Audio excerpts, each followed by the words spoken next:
एक गांव में छोटू नाम का एक युवक रहता था। छोटू 19 साल का था, लेकिन वह कुछ करता ही नहीं था।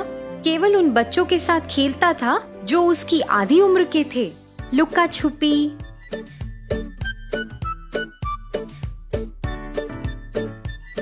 पटकना और 7 पत्थरों के साथ अन्य बच्चों का खेल खेलता था। छोटू के माता पिता ने छोटू को शिक्षा देने के लिए अपनी सारी बचत खर्च कर दी थी, लेकिन छोटू ने कभी अपनी पढ़ाई की परवाह नहीं की और सिर्फ बच्चों के साथ खेलने पर ध्यान दिया।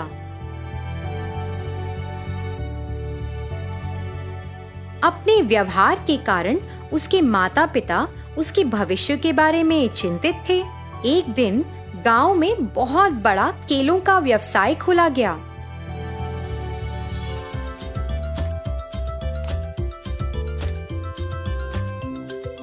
और छोटू के पिता उन्होंने एक बोर्ड पर ध्यान दिया जिसमें लिखा था, कार्यकर्ताओं की जरूरत है। कार्यकर्ताओं की जरूरत? हाँ, अरे मुझे तो अंदर जाना चाहिए। इस नौकरी के बारे में मुझे बहुत कुछ जानना है। उसने ऐसा सोचा और केले की दुकान के अंदर चला गया। अंदर जाते ही उसने देखा कि 1-2 लोग लाइन में खड़े हैं और एक एक कर केलों की टोकरियां लेके जा रहे हैं। जैसे ही सभी ने टोकरियां लेना पूरा किया, सभी ने जगह छोड़ दी। राकेश ने उस टेबल के सामने दुकान के मालिक को देखा और सीधे उसके पास गया ताकि नौकरी के बारे में पता चल सके। जैसे ही वह उसके करीब गया, उसने पहचान लिया कि मालिक उसके सबसे करीबी दोस्तों में से एक है। अरे राकेश, तुम कैसे हो यार? हमें मिले हुए कितना समय हो गया। हाँ यार, अच्छा हूँ। तुम कैसे हो? तुम इतने अमीर कैसे हो गए यार? शुरू में मैं भी इसी तरह केले के कारोबार में शामिल हुआ था। मैंने अपनी तनख्वाह बचाई। उस बचत के साथ मैंने एक छोटी सी जमीन खरीद ली। उस जमीन पर केले के पेड़ उगाने शुरू कर दिए। अपने खेत में पूरे दिन के काम के बाद मैं बचा कर खर्चा करता था। मैंने अपनी नौकरी के साथ अपने खेत का प्रबंध भी किया। उस जमीन पर केले के पेड़ उगाने शुरू कर दिए। अपने खेत में मैं पूरे दिन काम करता था और बचत करता था। मैंने ये काम अपनी नौकरी के साथ किया और एक खेत का प्रबंध किया। और हाँ, मैं तो तुम्हारे बेटे के बारे में पूछना भूल ही गया।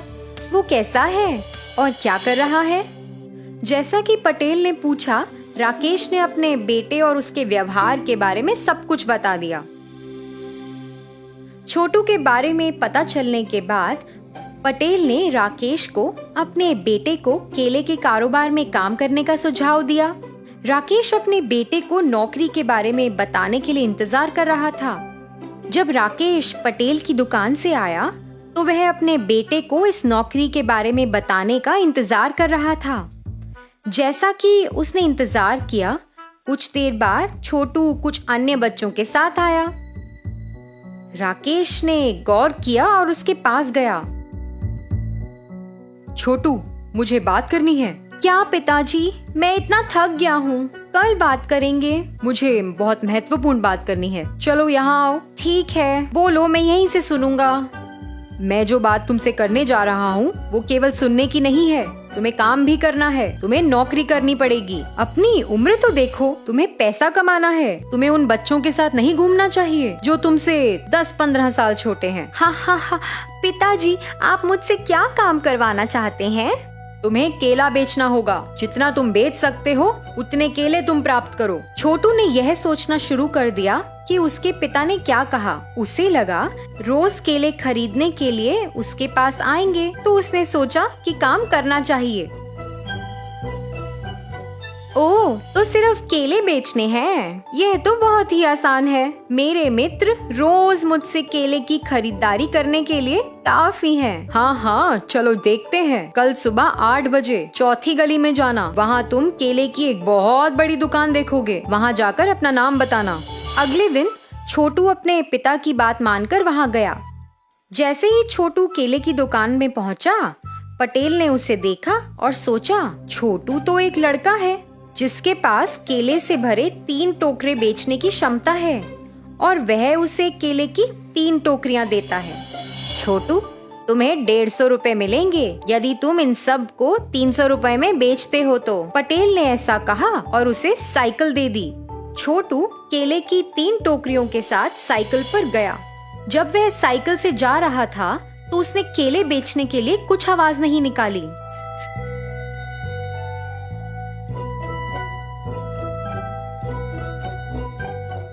थोड़ी देर बाद वो थक गया और उसे लगा कि उसे पेड़ के पास सोना चाहिए। उसने केलों की 3 टोकरियां नीचे रख दी और वहीं आराम करने लगा। जब वह आराम कर रहा था, छोटू ने सुना कि कुछ बच्चे आसपास खेल रहे हैं। इसलिए छोटू ने पेड़ के नीचे सब कुछ वैसे ही छोड़ दिया और खेलने के लिए चला गया। जब वह खेल रहा था तो दूसरी तरफ बंदर आया जो पेड़ पर था। उसने टोकरी से केले खाने शुरू कर दिए।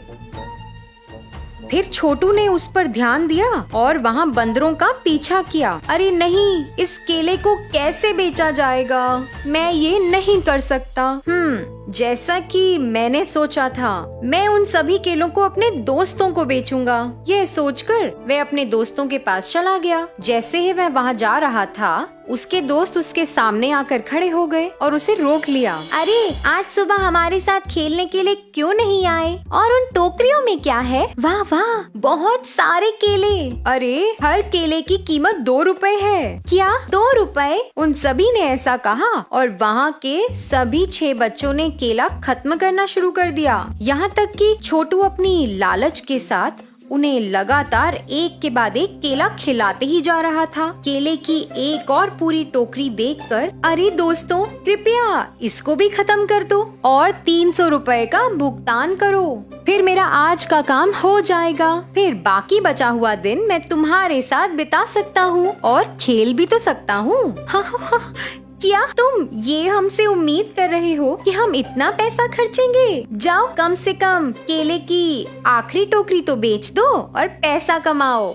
छोटू को समझ नहीं आया कि उसे अपने दोस्तों का सामना कैसा करना है। शुरू में तो उसने सोचा था कि ये आसान काम होगा, सभी केले वह अपने दोस्तों को बेच देगा। लेकिन अब वह जानता था कि ये कितना मुश्किल है। हे भगवान, अब क्या करूं? उन्होंने 200 रुपए के केले खा लिए हैं। अब केवल एक टोकरी बची है। मैं पटेल अंकल को क्या जवाब दूंगा? अगर मेरे पिताजी को इस बारे में पता चल गया तो ठीक नहीं होगा। हाँ, तो मैं एक काम करूंगा। हाँ, मैं पड़ोसी गांव में जाऊंगा और केले से भरी इस टोकरी को 300 रुपए में बेचूंगा। तब केवल मैं अपने पिता और तभी मैं अपने पिताजी और पटेल अंकल का सामना कर सकता हूँ। लेकिन इतने महंगे केले कौन खरीदेगा? वह कुछ समय के लिए ऐसा सोचता रहा और जैसे ही उसे विचार आया, उसने तुरंत दूसरे गांव में जाने की तैयारी शुरू की और वहाँ जाकर चिल्लाना शुरू कर दिया। पतले मोटे हो जाओ, मोटे पतले हो जाओ, आओ स्वादिष्ट केले सिर्फ 6 रुपए में खरीदो। आओ आओ साहब, मैडम जी, सब आओ, इस स्वादिष्ट केले को 6 रुपए में खरीदो। इस तरह से उसने गांव में बेचना शुरू कर दिया। यहाँ तक कि छोटू की बात सुनकर गांव वालों ने उसकी बात का विश्वास किया और सभी पतले और मोटे लोग 6 रुपए के केले खरीदने के लिए आ गए। इस तरह छोटू ने केलों को 300 रुपए में बेच दिया और पटेल साहब के पास चला गया। जैसा कि पटेल ने उम्मीद की और छोटू पर विश्वास किया, वह केले की टोकरी को बेचने में सफल हो गया। उसी तरह से छोटू ने अपना काम किया और पैसे लेकर आ गया। इस बात से पटेल बहुत खुश हुआ और छोटू की प्रशंसा की। छोटू को एहसास हुआ कि उसने इतना काम किया और पैसे भी कमाए। इस वजह से उसने उन बच्चों के साथ समय बिताना छोड़ दिया। उसने अपना समय बर्बाद नहीं किया और उसने मन लगाकर काम करना शुरू किया।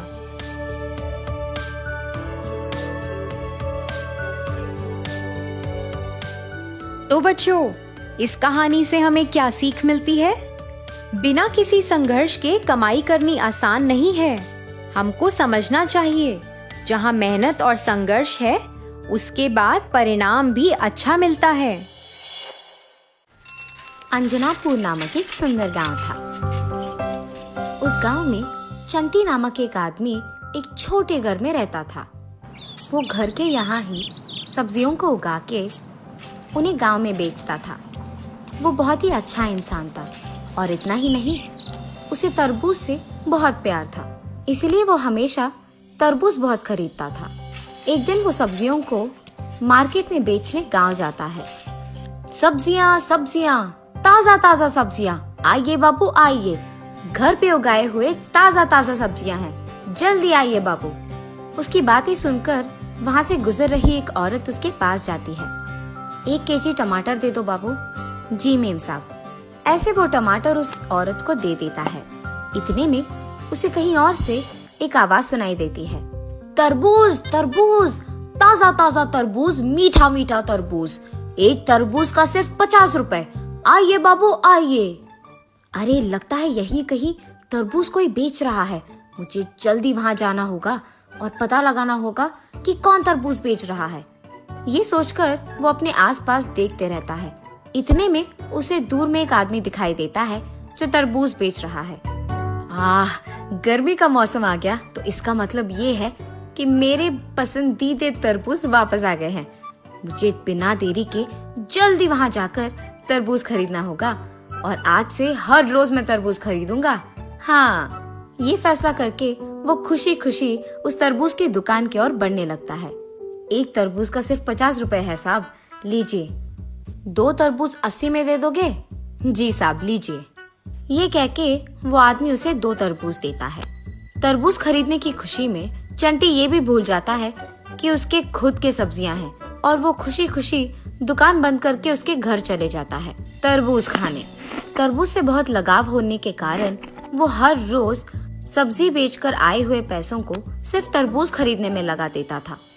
उसी समय में गांव के सारे अमीर लोग इस डर में जी रहे थे कि अगली बार किसके घर में चोरी होगा, क्योंकि उस समय में चोर बहुत थे और अमीर लोगों के घर में बहुत चोरी करते थे। एक दिन एक अमीर आदमी की पत्नी कीर्तना चोर और चोरी के बारे में सोचते हुए इधर उधर घूमती रहती है। इतने में उसे चंटी दिखाई देता है तरबूज लेके जाते हुए। उसे देख वो सोचती है, अरे इस आदमी का घर तो इस गांव में सबसे छोटा है।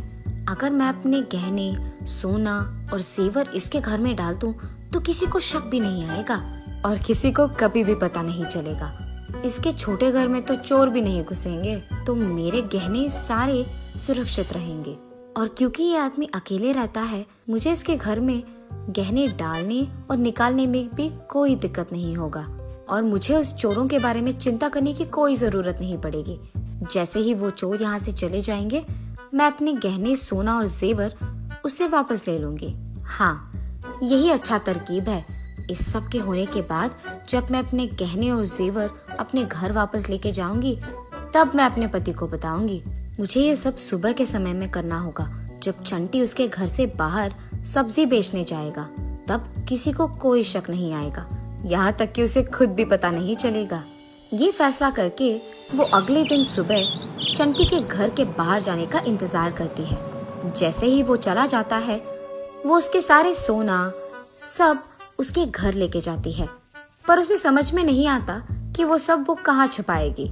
हाँ, मैं इस सब को एक बड़े डिब्बे में डालकर जमीन के नीचे छुपाऊंगी, ये फैसला करती है।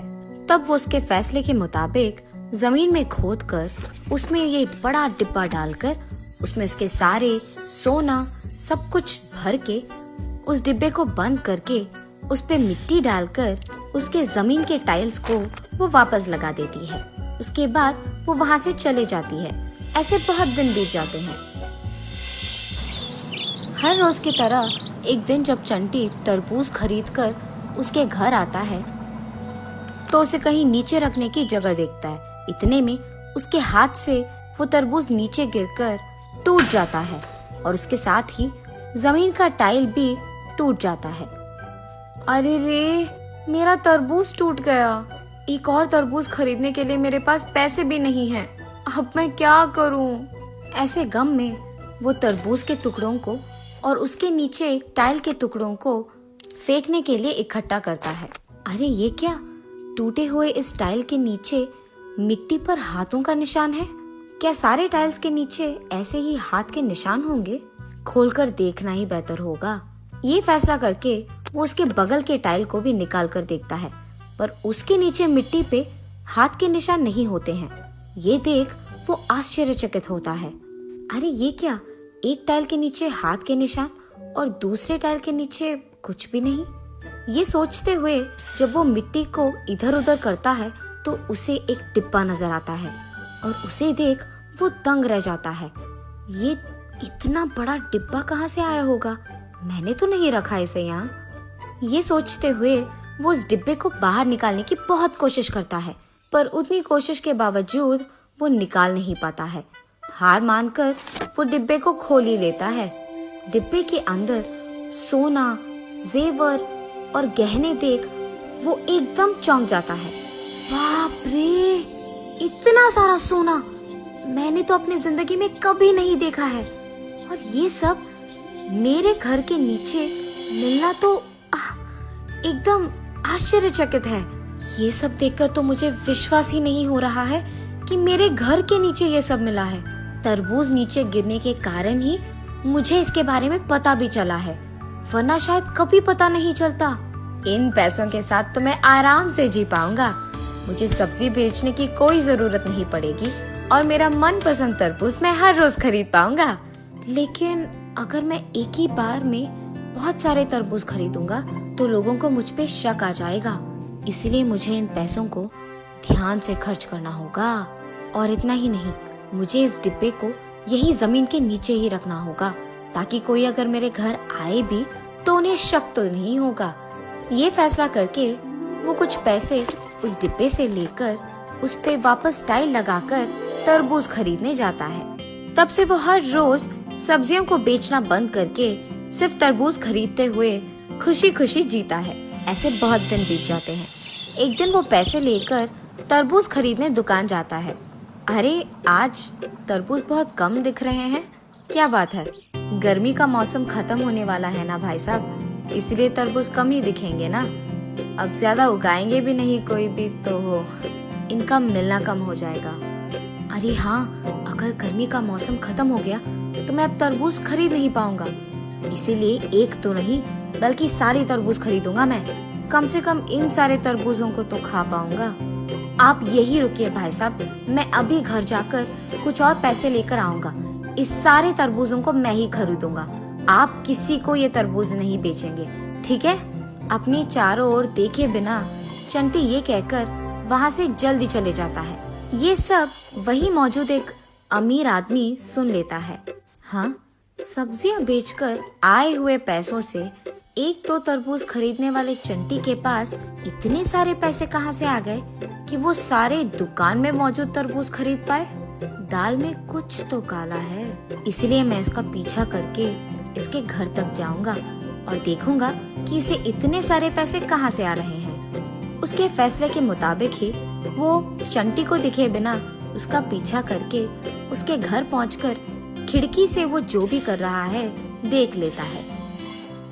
इसका घर दिखने में इतना छोटा है, मगर इसके घर के अंदर इतने बड़े डिब्बे में बहुत सारा सोना और पैसा है। ये मुमकिन कैसे हो सकता है? उसे इतने सारे पैसे कहाँ से मिल रहे होंगे? लगातार पैसे निकालने के बाद भी वो डिब्बा बिल्कुल भरा दिख रहा है। मतलब क्या वो एक जादुई डिब्बा है? इसके घर के बाहर जाने के बाद मुझे तुरंत उस डिब्बे को खोलकर देखना ही होगा। थोड़ी देर बाद उस डिब्बे से पैसे लेकर चंटी तरबूज खरीदने दुकान जाता है और उसके जाने के तुरंत बाद अमीर आदमी चंटी के घर में घुसकर उसके डिब्बे को खोलकर देख लेता है। उतने सारे पैसे को देख वो बहुत खुश हो जाता है और उस डिब्बे को उठाने की बहुत कोशिश करता है, पर डिब्बा भारी होने के कारण नहीं आता है। जितना भी कोशिश करूं, इस डिब्बे को मैं उठा नहीं पाऊंगा। इससे बेहतर यही है कि इस सारे पैसे को मैं लेकर जाऊं यहाँ से। इसलिए वो एक के बाद एक सोने को और पैसे को उठाते लेते जाता है। लेकिन बहुत सारे पैसे और गहने लेने के बाद भी उस डिब्बे में और भी बचकर रहना देख वो चौंक जाता है और दंग रह जाता है। जरूर ये कोई जादुई डिब्बा है, इसीलिए मैं इसे उठा भी नहीं पाया हूँ। और ऐसे ही एक के बाद एक पैसों को, गहनों को लेकर जाऊंगा तो वो चंटी घर आ ही जाएगा। इसलिए उसके घर आने से पहले ही मुझे उसके पास लेकर एक सौदा बनाना होगा कि उसका घर मेरा हो जाए और मेरा उसका। तब मुझे ये जादुई डिब्बा में मिल जाएगा और इस गांव में सबसे ज्यादा अमीर बन जाऊंगा मैं। ये फैसला करके वो वहां से तुरंत तरबूज की दुकान जाता है चंटी से मिलने।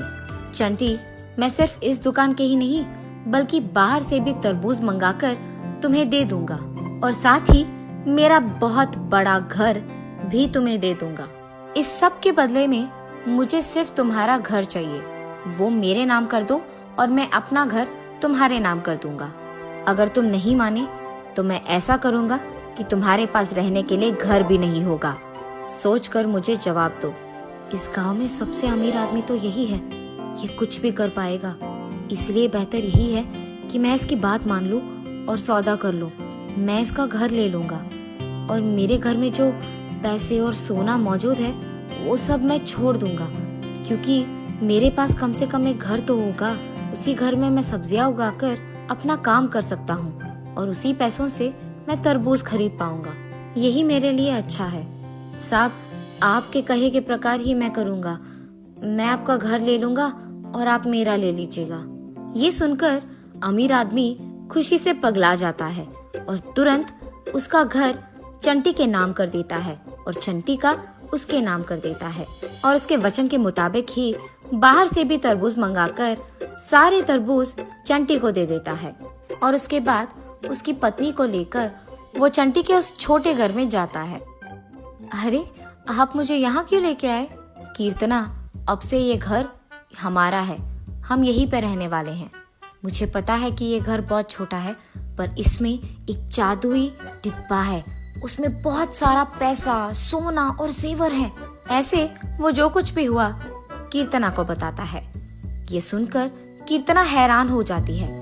हाय भगवान, मुझे बताए बिना आपने क्या कर दिया जी? ये कोई जादुई डिब्बा नहीं है। इस सब में जो सोना, गहने और जेवर मौजूद है ये सब हमारे ही है। मैंने ही इस डिब्बा को यहाँ लगाया है जी। गांव में हो रहे चोरी से बचने के लिए मैंने ये सब किया है। मैंने सोचा उन चोरों के जाने के बाद मैं पैसे लेकर वापस आ जाऊंगी और तब मैं आपको ये सब समझाऊंगी। मुझे आपको पहले ही बोल देना था। ये सब मेरी गलती है। बाप रे, ये क्या हो गया? मैंने भी पैसों की लालच में अपना घर उसके नाम और उसका घर मेरे नाम कर दिया। अब मैं उसे वापस कभी नहीं ले पाऊंगा। ऐसे सोचते हुए दोनों पति पत्नी दुखी बैठते हैं। सुनिए, जो हो गया सो हो गया। अब हम इसके बारे में कुछ नहीं कर सकते हैं। ये तो अच्छा हुआ कि हमारे पैसे, सोना और गहने हमारे पास ही है। इसका मूल्य ज्यादा है। कम से कम अब आप लालची मत बनिए और सोच समझकर फैसले लीजिए, और मैं भी आपको बिन बताए कुछ भी नहीं करूंगी। ये फैसला करके दोनों हार मानकर उनके पास मौजूद पैसों से एक और बड़ा घर खरीदकर उसमें रहना शुरू करते हैं। और जब भी वो चंटी को देखते हैं दुख से निराश होते हैं, और दूसरी तरफ चंटी उसके बड़े घर में खुशी से रहते हुए, सब्जी उगाते हुए और उन्हें बेचते हुए खुशी खुशी जी लेता है।